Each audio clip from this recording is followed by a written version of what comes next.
Spondylolisthesis is a condition in the spine where one vertebrae moves abnormally in relation to the other vertebrae. This can cause pain, both back pain and leg pain, because of pressure on the nerves.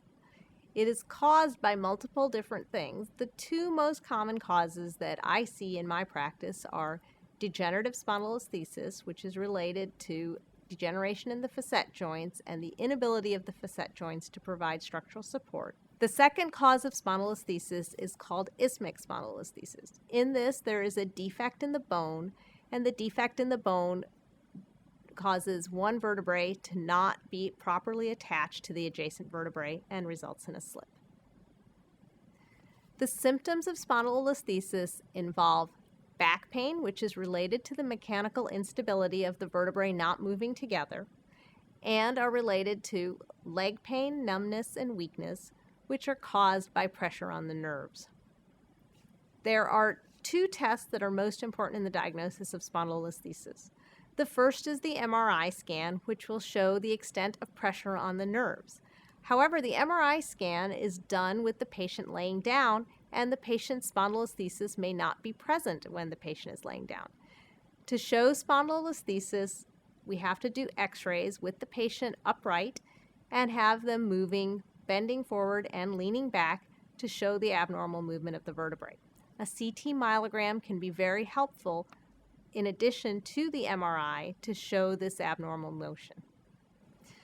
Spondylolisthesis is a condition in the spine where the alignment of the spine is no longer normal.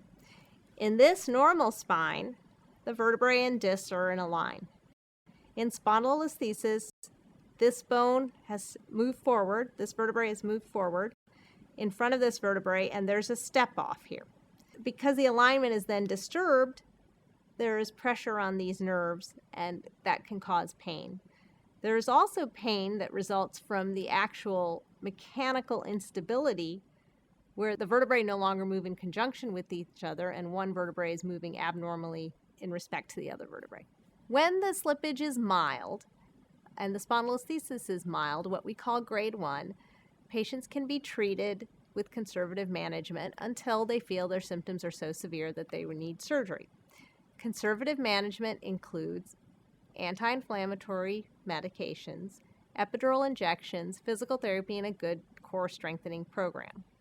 When these entities fail, or if the spondylolisthesis is more severe and there is a lot of pressure on the nerves, if there is numbness or weakness or other neurologic dysfunction, in those instances we do recommend surgical intervention. And surgery for spondylolisthesis includes a decompression in the lumbar spine and a fusion.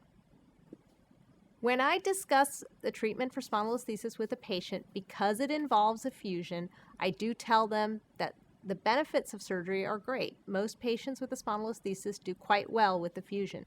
However, the recovery is quite slow, and the biggest risk of a spondylolisthesis is that the level above or below a fusion will also develop a spondylolisthesis over time.